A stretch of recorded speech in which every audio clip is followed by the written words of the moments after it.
I never thought that I would get clean.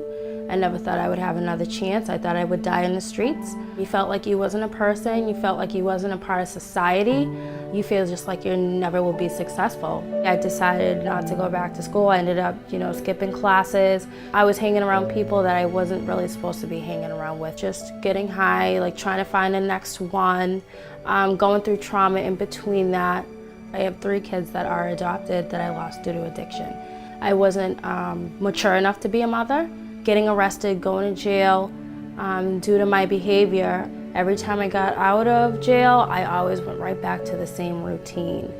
When you're in the streets and you want that next one, it'll tell you to keep going, get what you need, and get no sleep. Like nothing matters, even when you're pregnant. I can be honest today, I used while I was pregnant with my son, Justin.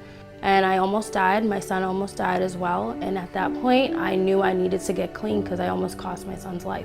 The day he was born, I just looked at him and I had to decide whether I wanted to get clean or continue to use. At that time, I had a warrant and I actually walked into court on my own and cleared it up because I found that I wanted to be a mother to my son. So the judge gave me a chance and I went out into treatment immediately. They ended up taking my son. I went to parenting classes, I got help. I wasn't sure if I was going to get him back. It wasn't 100% due to the fact that I have 3 children that are adopted already. They judged me. They judged me before they even knew me, and that's okay due to my past, but that's not who I am today. I told the DCF worker, I said, don't worry, I will get my son back. And that's exactly what I did.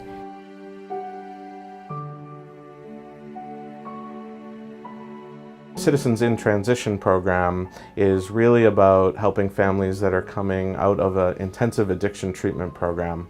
They're working on their recovery, making sure that they are stable, and then of course we work on the permanent housing solution for them. Ericka's determination was evident from the first moment she stepped in the door. When I first moved to In Transition, I went in there with a driven force to get done what I needed to get done. It was an amazing experience. I am extremely grateful, and I have a big smile on my face because they've helped me in every aspect of my life.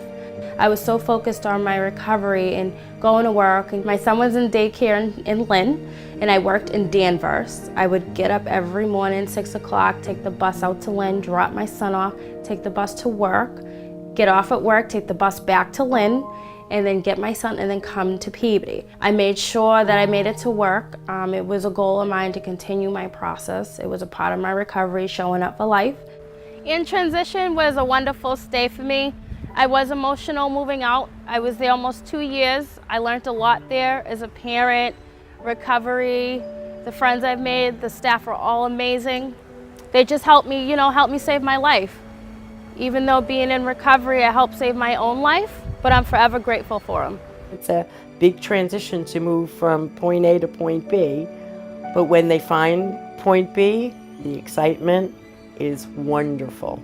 I think Ericka has been successful on her own since June because she's motivated, she's grounded, she's gained 2 years of sobriety, a solid year of parenting, and her sobriety has been at the foremost. Me being in my own place, like this is my first time, and it's a good feeling of being independent. Having bills, having my name on a lease, and I'm extremely grateful for it. I would love to have every family member come in and out of this program with the same level of motivation and excitement, reliability, care, love, and parenting skill that Ericka has.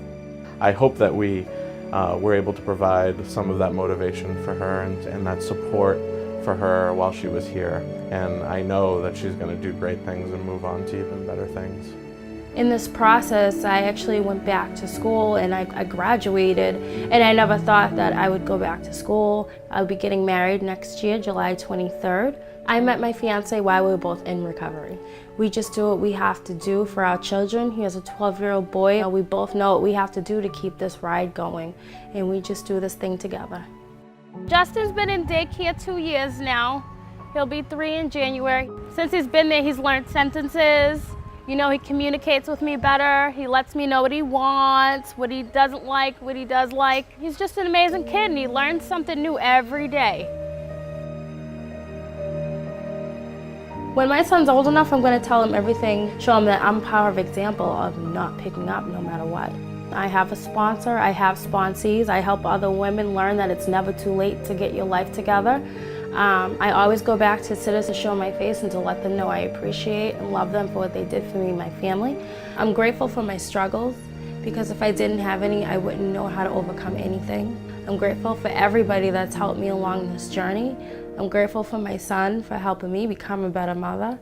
I'm grateful for In Transition for helping me and still being there for me in my life today.